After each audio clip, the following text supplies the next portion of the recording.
Hello, Assalamu alaikum and welcome back to my channel and today is 26th episode of Horror Stories. आज की कहानी का नाम है लंबे बालों वाली लड़की।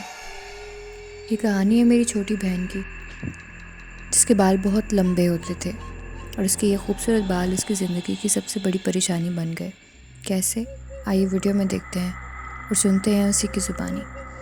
मेरा नाम सदफ है और बचपन से ही मेरे बाल बहुत लंबे और ख़ूबसूरत हुआ करते थे और अपने लंबे बालों को बहुत संभाल कर रखती थी। मेरी अम्मी भी मेरे बालों की बहुत हिफाजत किया करती थी और मेरे बालों में तेल लगाया करती थी। स्कूल में भी सब लड़कियों को मेरे बाल बहुत पसंद थे।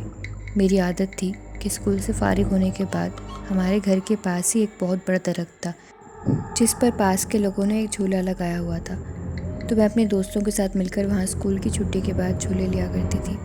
एक दिन मामूल के मुताबिक हम सब दोस्तें झूले ले रही थी कि मुझे अचानक पता नहीं कैसे बहुत ज़ोर का चक्कर आया और मैं उस झूले से नीचे गिर गई और बेहोश हो गई। मेरी दोस्तों ने मुझे पकड़ा और मेरे मुंह पर पानी डाला और मुझे सहारा देकर मेरे घर ले गई। जब मेरी अम्मी ने मुझे इस हाल में देखा तो परेशान हो गई। फिर मैंने उनको बताया कि अचानक ही मैं झूले से गिर गई, मुझे पता ही नहीं चला। फिर मेरी अम्मी ने कहा कि गर्मी भी है तो शायद इस वजह से झूले लेते हुए गिर गई होगी, तो मैं चक्कर इसी वजह से आया है, कोई बात नहीं। लेकिन उसके बाद मुझे तेज़ बुखार हो गया। उसी रात को मैंने दवाई भी खाई, लेकिन उसके बावजूद मुझे कोई आराम नहीं आ रहा था। अगले दिन मैं स्कूल के लिए उठी, लेकिन तेज़ बुखार की वजह से स्कूल ना जा सकी। ऐसे ही 2 से 3 दिन गुजर गए। फिर मैं कुछ बेहतर हो गई, लेकिन जब मैं तैयार होने लगी स्कूल के लिए तो फिर से चकरा कर गिर गई। मेरी अम्मी बहुत परेशान हो गई कि अचानक मुझे क्या हो गया है। खैर कुछ दिन ऐसे ही गुजर गए। फिर आहिस्ता आहिस्ता सब ठीक हो गया और मैं फिर से नॉर्मल स्कूल जाने लगी। उसके बाद मैं एक दिन दोबारा उस जगह से गुजर रही थी कि मुझे मेरी दोस्तों ने कहा कि चलो यार खेलते हैं। तो मुझे भी पता नहीं क्यों, लेकिन उस जगह में बहुत ही कशिश लगी, तो मैं भी उस तरफ बढ़ने लगी। हम दोस्तों ने खूब झूले लिए और हम घर आ गए। इस तरह से मेरा स्कूल कंप्लीट हो गया, कॉलेज भी, और फिर मैंने कॉलेज तक ही पढ़ाई की।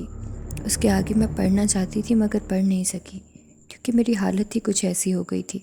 सब कुछ ठीक था कि एक दिन मैं घर बैठी बोर हो रही थी कि मेरी अम्मी खाला के घर चले गईं, ये कहकर कि मैं कुछ घंटे तक आ जाऊंगी। और इतने में मेरी स्कूल की फ्रेंड्स भी घर आ गईं। मैं बहुत खुश हो गई उन सबको देखकर। हमने खूब बातें की। फिर मेरी एक दोस्त ने मुझे कहा कि सतफ, चल यार कितना अर्सा हो गया है, हमने झूले नहीं लिए। लास्ट टाइम कॉलेज में थे जब हमने झूले लिए।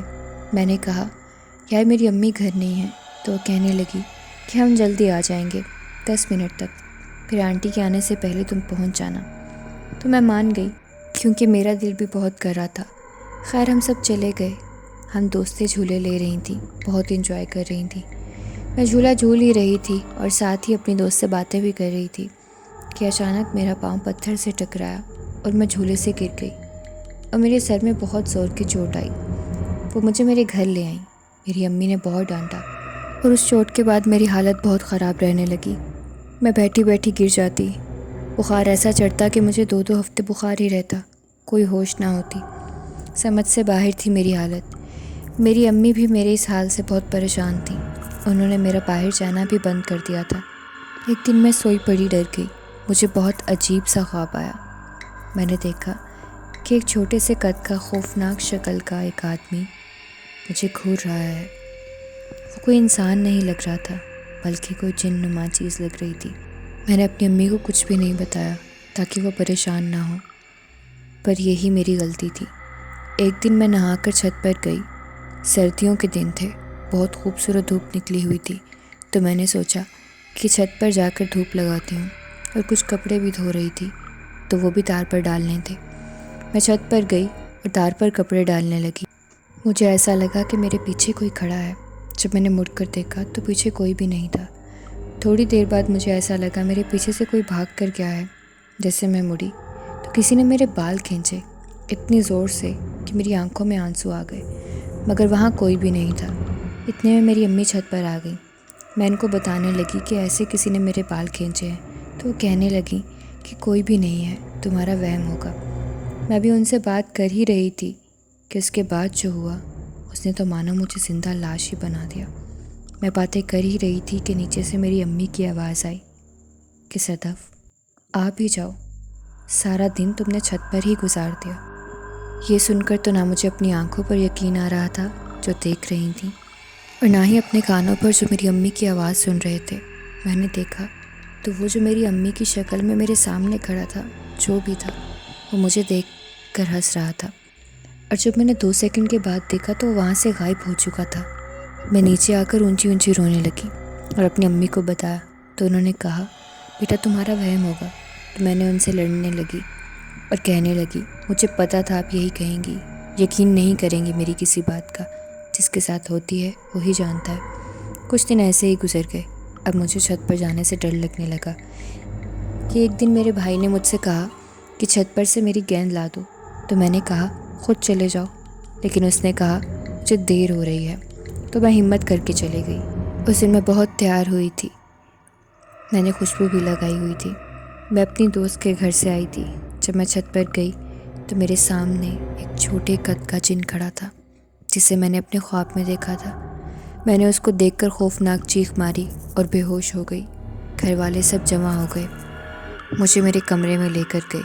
جب مجھے ہوش آئی تو میرا جسم مڑا ہوا تھا اور میں بہت خوفناک آوازیں نکال رہی تھی، کیونکہ وہ جن میرے جسم پر قبضہ کر کے میرے اندر داخل ہو چکا تھا۔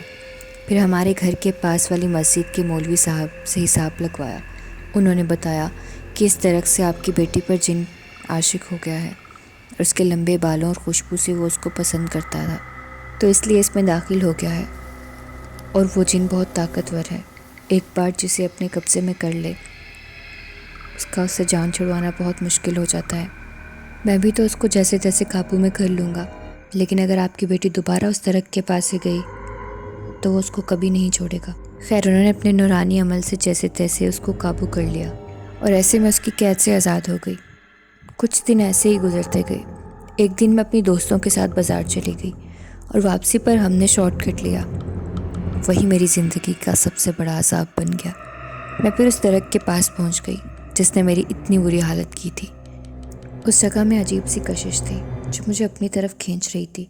نہ چاہتے ہوئے بھی میرے قدم اس درخت کی طرف بڑھ رہے تھے، اور میں بے خیالی میں اس درخت کے پاس جا کر کھڑی ہو گئی اور اس جھولے کی رسی کو پکڑ لیا اور کہیں کھو سی گئی، ایسے جیسے کوئی مجھے اپنے پاس بلا رہا ہو۔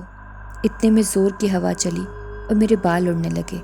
کسی نے مجھے میرے نام سے پکارا، صدف۔ اس کے بعد صدف کے ساتھ کیا ہوا یہ جاننے کے لیے آپ کو انتظار کرنا پڑے گا اس کہانی کے دوسرے پارٹ کا، تو بنے رہیے گا اس ویڈیو کے ساتھ۔ سیکنڈ پارٹ دیکھنے کے لیے آپ کو ویٹ کرنا ہوگا اگلی ایپیسوڈ کا۔ آئی ہوپ آپ کو سٹوری اچھی لگ رہی ہوگی، اور اگر لگ رہی ہے تو go and subscribe my channel and press the bell icon, تاکہ جب نئی ویڈیو اپلوڈ ہو تو آپ کو نوٹیفیکیشن مل جائے اور آپ کوئی بھی ویڈیو مس نہیں کریں۔ ملتے ہیں نئی ویڈیو میں، تب تک اپنا خیال رکھیں۔ اللہ حافظ۔